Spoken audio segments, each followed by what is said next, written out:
Hello, my YouTube friends. Thanks for joining in tonight.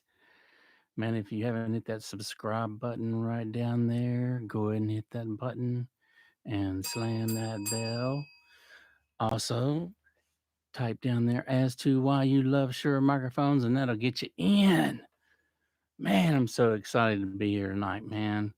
I've been out for a while and I've been doing a bunch of mixing.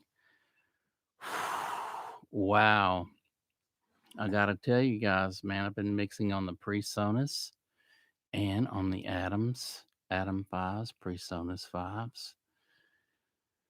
I gotta tell you, so it's been about 2 weeks now, and me mixing on these two different speakers, monitors, and I just want to tell you, wow, what a difference!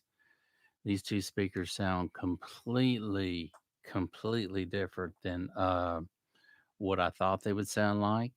And so it's going to be really interesting as I get to know these speakers and how they sound in this room and get more familiar with these two different set of monitors. It's going to be interesting to see how they translate on other devices um, after the fact. So I'm really curious to see how this is going to play out because um, they both sound good. But here's the kicker, man. They just sound good in their own way. I really don't know how to explain other than they just sound completely different. And now that I'll tell you, the atoms, they're a lot bigger. They're in a much bigger box than the PreSonus fives, and the tweeters are different. And there's a ribbon tweeter in there and everything else. But like I say, I've been going back and forth and back and forth. I'll mix for a little while on the atoms, and then I'll jump it over to the PreSonus and mix on them for a while. And it's just really interesting. Every time I walk away from the two or from the mix for, say, a day or two or whatnot, and then come back at it with fresh ears and kind of a new thought process. It's really interesting to see how I can really hear the difference in the two set of monitors and how they both just translate different within this room. And that's what's really kind of neat about it because uh, I might be surprised in the end too as to what set of monitors that I favor.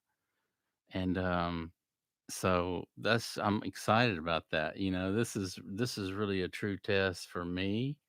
And as I go along and play with these two set of monitors, and as I go back and forth through time, getting to know them better, and just what I can expect out of them at different volume levels, low levels, and medium levels.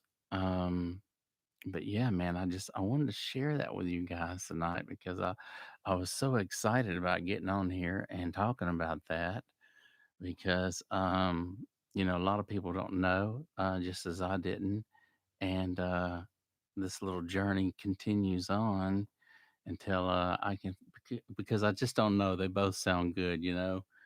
And so they just sound good in their own in a different kind of way. It's hard for me to put my finger on it, y'all.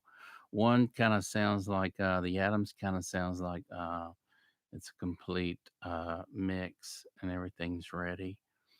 And then the PreSonus just kind of sound I don't know if generic's the right word. I don't even know if that's even the right word, but it I don't know. No color. I don't even know if that's the right word to use, but it's going to be interesting for me, like I say, to find out which set of monitors I really enjoy the most.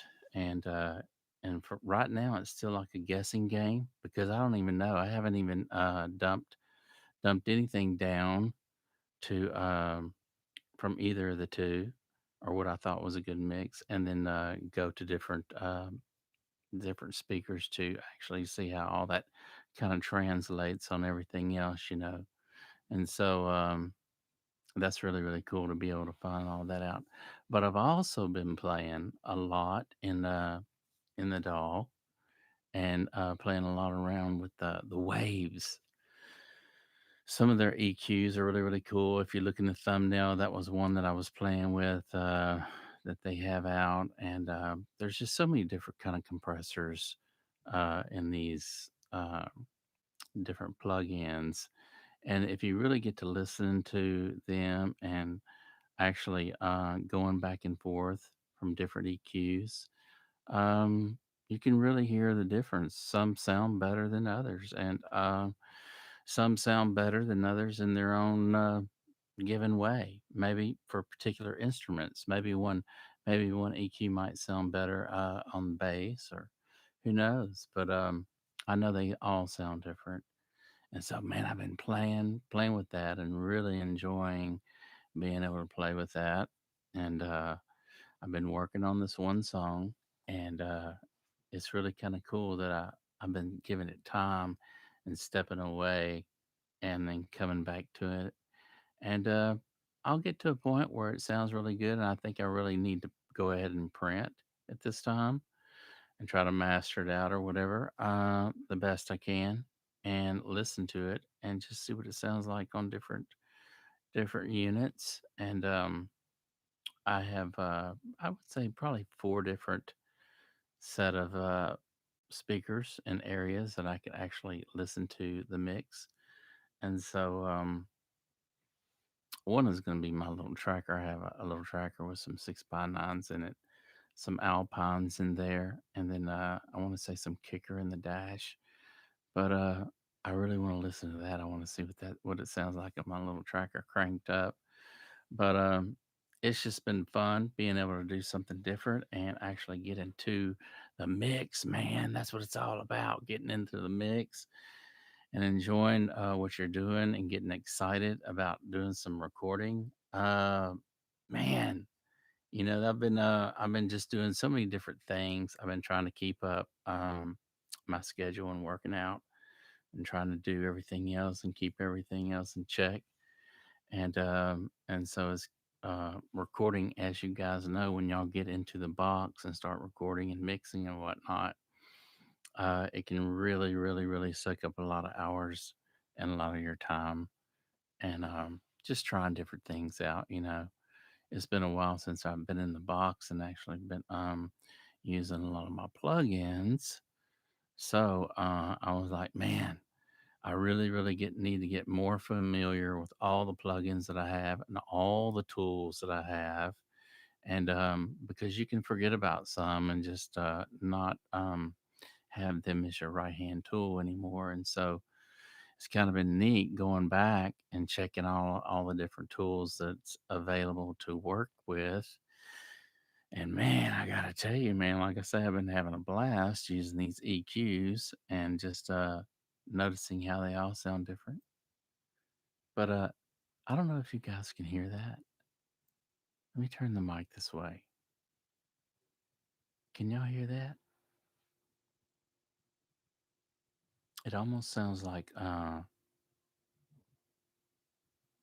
it almost sounds like huge cranes or something. Something like big cranes or something lifting off. But anyway, I've been really excited about getting on here and doing another post. And but at the same time, man, I only have so much time in the day and sleep and everything else. And to try to do it all in, get it all in the schedule has been heck, man. But I've been missing getting on here and being with you guys and talking about different subjects and whatever. And it's nice being back. But as y'all know, man, y'all can get in the mix and just play with. I want to say I started playing with the drums first. Okay, the kick. Kick was the first thing that I started playing with in this mix, and I don't know why, but I started with the kick, and I was comfortable there. Got the kick to sound really, really good, and I moved on. And but it was the drums first that I got sounding really, really good, and then I want to say um, partially vocals just to see if the take was going to be adequate or if I was going to need to do another take. And then I did some pitch correction on there, just to tighten it up. Not a whole bunch of anything crazy. And but anyway, I wanted to tell you something. Not to get too far off, but I seen this artist, and he was a lot. He was playing on the street, and he did kind of, I don't know, he kind of covered everything. He played the drums, and he had cymbals, and I want to say tambourines were loaded up on that thing, and so he played the drums with his feet, and then he played an acoustic guitar. It looked like he had a humbucking pickup in his acoustic guitar, uh, and he had to go into some single amp, and then he had two microphones. Okay, this was what was interesting. And so he had two microphones. He had one that looked like an old SM 58 that was dropped in the mud, plugged in, and then he had another microphone that looked like it was in a cup, or it was actually made, and they put it in the microphone in the cup, the diaphragm. And so he had two different microphones to sing back and forth. He was singing the verses in this little bitty cup microphone, and the verses he had it hot rodded going through some type of distortion box of some sort. So it had this real raspy, gritty, grimy, uh, going through an amplifier sound. Okay, really, really tinny, high pitch. And then so he did the verses through that, and then when he got around to singing the choruses, he was it sounded like the nice delay, and he would sing those choruses on the 58. Nice, pretty lush delays. Or he was using a lexicon, or who knows, whatever he was using. But whatever he was using, the reverb on that 58 sounded amazing. And he was playing on the street live. He was just a live musician playing on the street for tips or whatever. And so anyway, he's playing this acoustic guitar, and it sounds like maybe it's drop D or whatever, but it sounds like it's distorted. It's got a really, really good tone to the guitar. So he's playing the guitar, and he's covering all that in. He's playing the drums, he's covering all that in, and he's singing through these two different microphones. So he's adding two different other elements of tone to his mix right there, playing live. And so right there, kind of sets him apart, because it's not a one. I mean, things are moving and things are changing, and going back and forth between the two microphones just adds more character and whatnot to the song. And man, he was covering all the parts great, and just it was just sounding really, really, really good. And I was impressed, and I got to thinking about that. I got to thinking, that's how we can get creative in the studio, is we can do different verses through different microphones, different preamps, even just how hard we hit it, how much we saturate the sound going in when we print, whether we do it on the preamp side, which generally that's where we do that. Um, yeah, so getting two different tones, completely different tones. And I got to thinking about my tune, and I was like, man, I bet it would really sound good like that if at this point I go back in and actually do that with the verses and the choruses. And anyway, it just really, the guy really, really had it down as to having a sound and creating his own sound. And he did that in a way where he played all the parts. And not only did he play all the parts, but the sound was there. It was about the different structures of EQ and where everything was placed. As far as you could hear the low end, he had the drums, he had the kick hitting.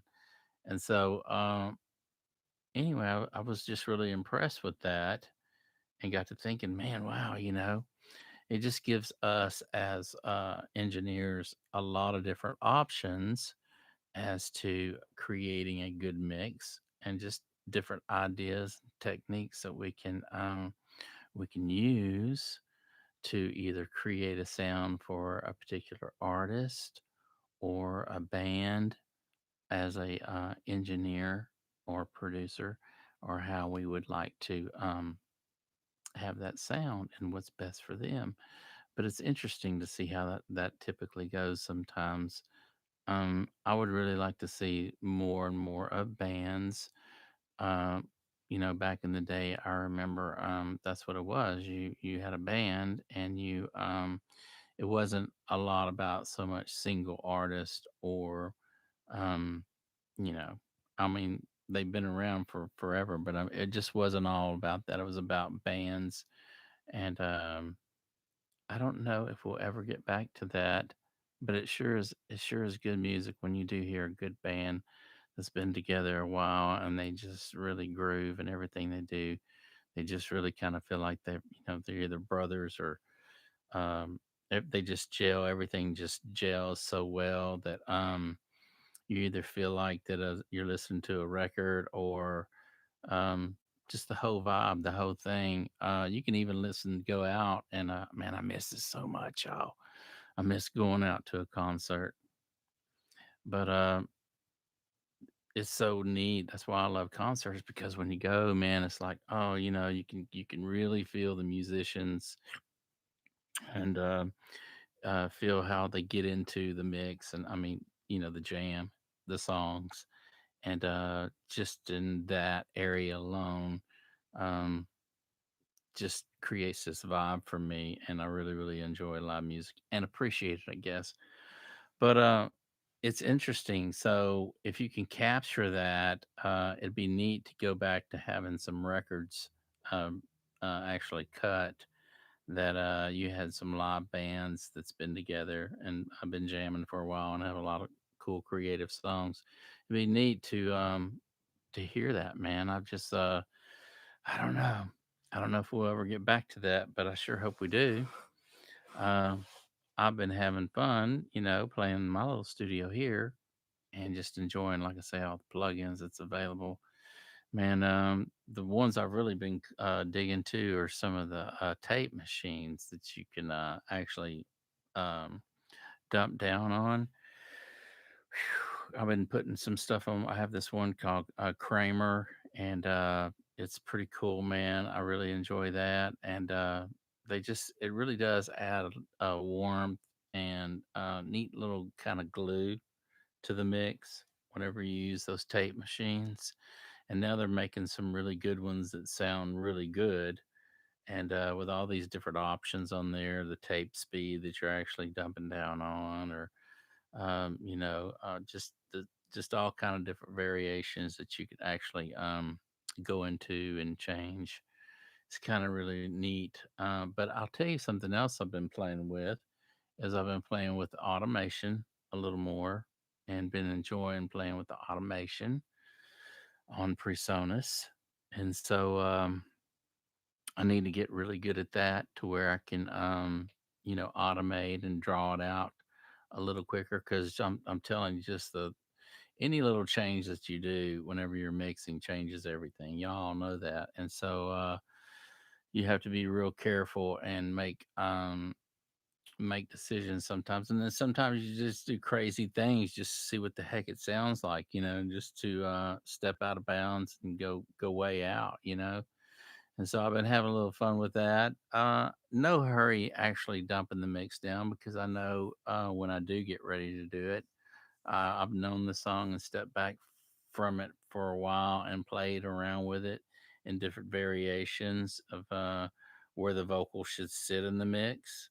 Whether it's a song where they really need to be up front in the mix or somewhere in the middle or some a little tucked away. And I've been listening to the mix in different um, different variations of vocal level dB. And even stepping into, I don't know if you guys know, but I've mentioned before, but my studio here actually to the right of me, there's or to the, yeah, it'd be to the left of me, but there's a doorway right here, okay? And it goes into the kitchen. And so what's really kind of cool about that is I can go in the kitchen and, play the mix in here and walk in there and listen to it in the other room. And I really like to do that because it works for me and it works in this house for some reason. This is an old house, and the high ceilings in here, and I would want to say 11-foot ceiling in here. But anyway, so when I go in the kitchen, it's really nice hearing how it sounds in the kitchen, in the mix, and then actually coming back and enjoying it in here. But yeah, man, those two different, the PreSonus and the Atoms blew me away when I realized how completely different the two monitors sound. They completely sounded different, but they both sounded good. If I had to listen to, I say, one set of the speakers for a long period of time, it would have to be the Atom speakers. But there again, I haven't dumbed down anything to actually find out which set of speakers translates better on different speakers. And so haven't gotten to that point yet. But like I say, I've just been playing with the mix and playing with the mix and playing with the mix. And every time I step away and come back, I really notice how different, crazy different, these two set of monitors, professional monitors, sound. And so it's going to be neat kind of to go back and find out which one I prefer. But yeah, this is a really cool thing. I'm glad you guys thank you guys for joining in tonight, man. I will be continuing in the mix, and I want to say there's no hurry for me to actually mix a song, but I will say that I really like the song a lot, and I've been trying just different things with it. Like I say, and then I heard that song that that guy was doing where he was changing the microphones and the preamp settings on his microphone. And so the verses, he had one mic, and then the chorus, when he got to the chorus, he had a different mic with different settings, totally different set sounds. Uh, one in your face with saturation from, just crazy saturation, and then another one with nice lush delays. It could have been a lexicon of something like that that he had that microphone going through, but it sounded really, really good. I was really impressed how he created his own sound and how he knew that sound was translating with his audience. And he had a lot of people. This dude had a lot of people standing around him and throwing in their tips and whatnot. But he was just really good. His sound was good. Um, Somebody like that would be interesting to. I don't know how many songs he has or whatever, but it'd be interesting to give somebody like that a great song to actually perform.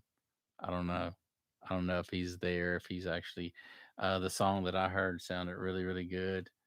So I don't know how many songs he's got out there, but anyway, what I really enjoyed was the two different sounds in the mic. So I'm contemplating in my head, it'd be easy for me at this point to go back and retract the vocals and do the verses through something like that, and then when the chorus came around, changed it up, or vice versa, do the verses with this long lush um, delays with nice tails, and then came in the chorus with something heavy going through something really raw and crazy distortion sound, with the voice. It's really neat. It has a great tone to it though if you actually hear it EQ'd right. Well, it actually has a great sound to it. Kind of reminds me of I don't know, maybe the old ACDC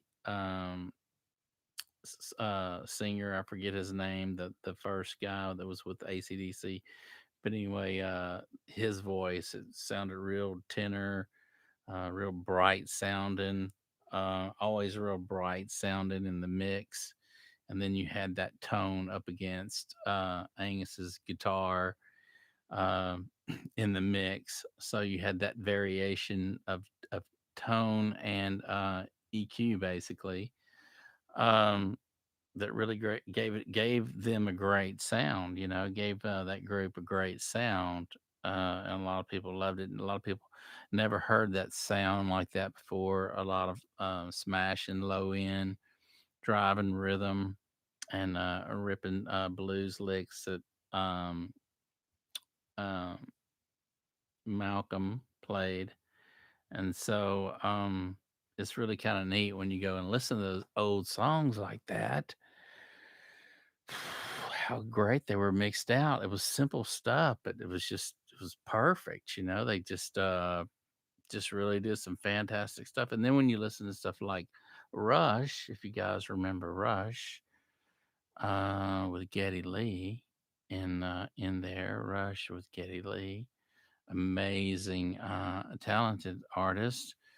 Um, did some fantastic stuff. And this is when I want to say they were doing stuff, the crazy, crazy stuff with MIDI back in the day when MIDI was just hardly even known to man. Most people didn't even know what the heck MIDI was, man. And Rush was already not only using it, but doing it first class, man. And so all these triggers and things going off. Even the drummer was phenomenal. The drummer for Rush was it Neil Peart? Neil Peart. Anyway, the drummer for Rush was amazing. Now I've seen this band perform live, and they were amazing playing live.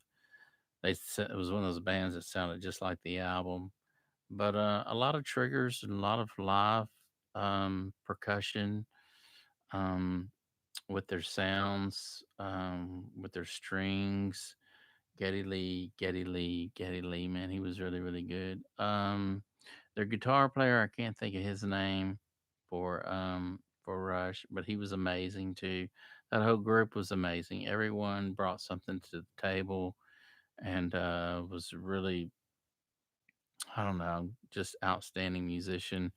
And then it seems I heard that they had a lot of classical training. At least Geddy Lee had a lot of classical training in his youth. So he had yeah. So anyway, that band was amazing. But if you listen to some of their stuff and just how their sound was their sound, it makes you think that that's really what it's really about is creating a sound, creating your own sound. If you have a band, it's creating your own unique sound, and then being able to go in front of an engineer in a studio and have them capture that at its best, man. And then that's when it's really, really bad to the bone because you have this band and they've been rehearsing and they've been jamming and they get together whenever they can and they play out their parts and they're ready to go. And I don't know. I don't know. Just really cool stuff. So I'm excited about playing with my doll, my PreSonus. I've been enjoying that. I have been enjoying that. I've been also playing with the vocal pitch by Waves. Been enjoying that. Um, yeah, so it's kind of interesting being able to play with all that stuff and get because you can get real rusty at things if you don't continue to practice and to continue to work as striving as to um, getting faster at mixing and being able to pull up a good mix. But here's the thing, man. I haven't with my song. I haven't I've got it to that point and got it real close, actually, to burn down and actually listen to on other devices. But I've still been having fun just going back and forth between these two animals up here and deciding on. Uh, it's just funny they sound so different, like I say, and going back and forth between the two. It's kind of a little confusing, but I'm okay with that. I'm okay with being a little confused as to which one I like because I don't know, or which one's gonna actually get the first place trophy, first place ribbon. I don't know. And so for me, it's fun to play along with this and to see which one, and then to reveal which one I like or whatever. Um, but yeah, it's been really good. Thank you guys for joining in tonight. As always, it feels good being back. I'll try not to stay away too long, and because as you know, it's hard. It's hard not to whenever you get into a project. Um, I don't know if you're anything when you're hooked, and you get into a project, you really enjoy all the different toys and things that you can play with, and getting creative on the creative side as to being able to plug something in and listen to it. If you don't like it, just you can mute it or take it out of the chain or whatever you want to do to get rid of it and try something different. And that's what's so really cool about what I've been enjoying with the tracks that I've laid down is just actually putting these different compressors and delays and EQs and all these different things and just trying different ones on different tracks, different compression ratios, and just mainly just using my ears, but playing with it and enjoying the different sounds that's actually I'm hearing, and walking away from it and coming back to it with a fresh set of ears and playing again. And so it's kind of neat that the different mixes that actually already mixed with this song, and still being able to walk away from it and come to it fresh, and gives me a different perspective as to, I think, well, I know what'll happen is I'll walk away from it after doing a mix, and I'll come back maybe, I don't know, a few weeks later or whatever, and sit down and mix something up that I'm completely happy with. It sounds good. Um, and then anyway, and then hopefully it'll translate well on other devices. And if it does, then hey man, I hit a grand slam. So anyway, it's been fun. It's been real. Thank you guys so much, as always, for joining in. Audio Master. Hit that subscribe button right down there, y'all. Hit that subscribe button and slam that bell. Remember to slam the bell. Also, man, I did want to say next week, I wanted to do some different things as far as uh, see, this is what I'm trying to do. This is what I'd like to do. I want to get my computer over here that I do all my tracking, and I want to actually set up to where there's a little box with me in it, kind of like gaming or whatever, to where you see the guy playing the game and the dude that's over here and he's yapping away and whatever. And so I want to do something like that for my channel, but on my computer that I actually track in, so that you guys can see me playing around on my tracks. That's ultimately what I want to do, man. That way, we can all get in and I can hear some of your comments and whatever, and we can do some cool stuff. And so that's my next little project, man. And but yeah, thank you guys for joining in. We got a lot of great things going on. You don't want to miss out. And we appreciate each and every one of you. And we will see you